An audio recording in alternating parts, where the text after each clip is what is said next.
Gazetari Ferdinand Dervishi ka folur për dosjen e rumit të Shijakut dhe vënë dukje se më në fund kemi një goditje serioze të mafjes së pronave në Shqipëri.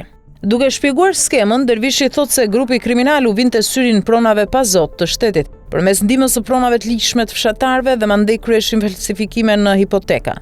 Në dosje përmendet edhe emri Monika Kryemadhit dhe Edi Ramës. Nëse kishte një mafje pronash të fuqishme në Shqipëri, ishte ky grup. Flitej nga të gjithë, asnjëherë s'ishte goditur seriozisht. Më në fund kemi një goditje serioze të mafjes së pronave në Shqipëri, ose më saktë, të mekanizmit apo grupimit më të madh në Shqipëri që merrej me pronat në gjirin e Lalzit. Ishte shumë i fuqishëm si grup. Del në përgjime se ata kanë konflikt me bandën e vjetër të Durrësit Lul Berisha, Flauren Dervishaj. Ata ishin në konflikt me këtë bandë dhe se kishin për gjë t'i binin kësaj bande të organizonin atentate. Lekët bëheshin duke shitur pronat e shtetit dhe të qytetarëve në gjirin e Lalzit, një zonë turistike e kërkuar. Nuk është një skem që e bëri Rumi, është bërë më herët. Më figuron këtu e 20 vjetë e njohur si skem. Ka disa lloje pronash, pronat të shtetit, ish kooperativistëve e të tjerë. Këtyre pronave shtet pa zot u vihet syri, përmes ndihmës së një prone të ligjshme. Në bashkëpunim me fshatarin, ata i thonë këtë tokën tjetër, prona jote e prek këtu dhe të takon sepse e ke patur kullot.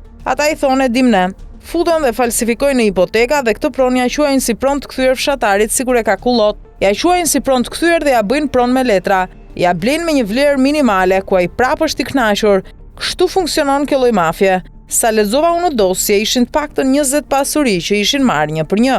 Ishte një pasuri që i përkiste Kujtim Dervishit. Kjo pasuri në 2005 rezultonte 14.000 metra katror. Ndërkohë tani janë 24.000, janë shtuar 10.000 metra katror, panë që është falsifikuar, kur pasuria është pyll nuk kthehet sipas ligjit, kthehet toka bujësore dhe pemishte.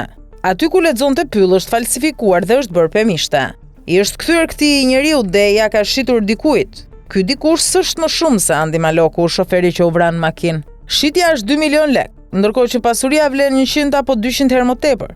Më bëri përshtypje që si ka mundësi që ishin 5-6 emra dhe kush janë këta që i kanë bërë këto punë te kadastra.